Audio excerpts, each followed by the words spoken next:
What is up, everybody? Welcome to another episode of, well, it's 4:21 p.m. Damn, 1 minute after 4:20. Fuck, I didn't get the blaze up. Anyways, guys, that's not what the time you care about. You don't care if it's 4:20 time or whatever, because there's only one time that you guys truly care about. And let me yell it out for you. Because it's Clobberin time! That's right. It's another episode of It's Clobberin Time. This time around we are doing Darkstalkers 3. Bam! Another Capcom classic fighting game from my childhood. I'll also be doing Darkstalkers, but I was like, oh shit, why did I do Darkstalkers 3 before I did Darkstalkers? Well, I don't know. Who fucking cares, because it's going to be pretty much the same game. I might do Darkstalkers for an episode of Saturday Morning Video Games. Because well, they had a short-lived cartoon show, plus they had like a little bit of an anime series too. I think I got one of the movies on VHS, I think, because I have like the Fatal Fury movies on VHS, but then I found the Double Impact DVD.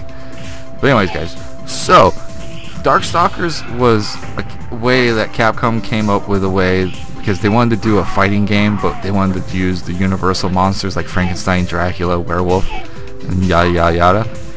But they're like, well, Universal is not going to give us the rights for it, and to do a fighting game or whatever, So, and since they couldn't get the rights for it, they're like, how about we create our own characters, but in the same vein of these Hollywood movie monsters. So you got like John Talbot, who's the werewolf, and then you got Dimitri, who's Dracula, pretty much. You see the pattern I'm going with.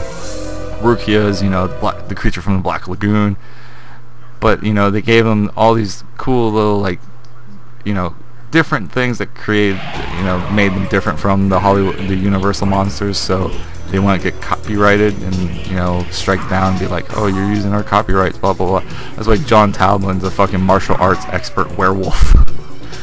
Which is, he's one of my favorite characters, along with Felicia. Felicia's a good one, and also Dimitri and Lord Raptor.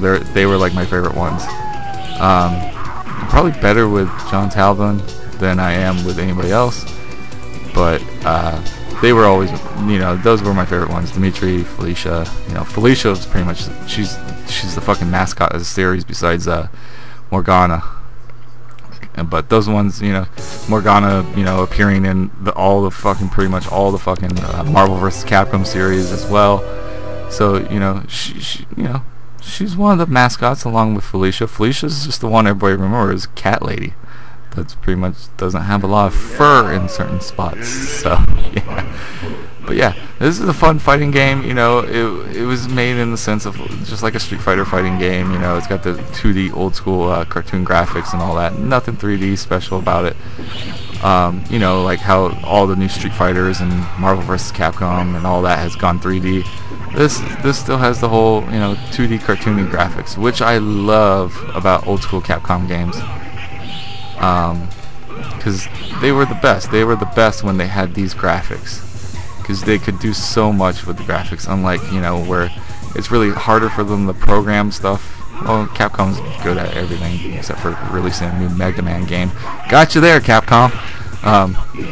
But it was always better with the cartoon graphics, because you saw way more skill with drawing every little bit of frame and everything, and designing it on a computer. Drawing just proves how better you are than fucking designing something on a computer. Oh, you designed that on a computer? Good job. The computer probably had most of the resources for you. Now drawing it out, that's a better job, because it's like, yeah, you had to fucking do that with your hands, man. That's cool.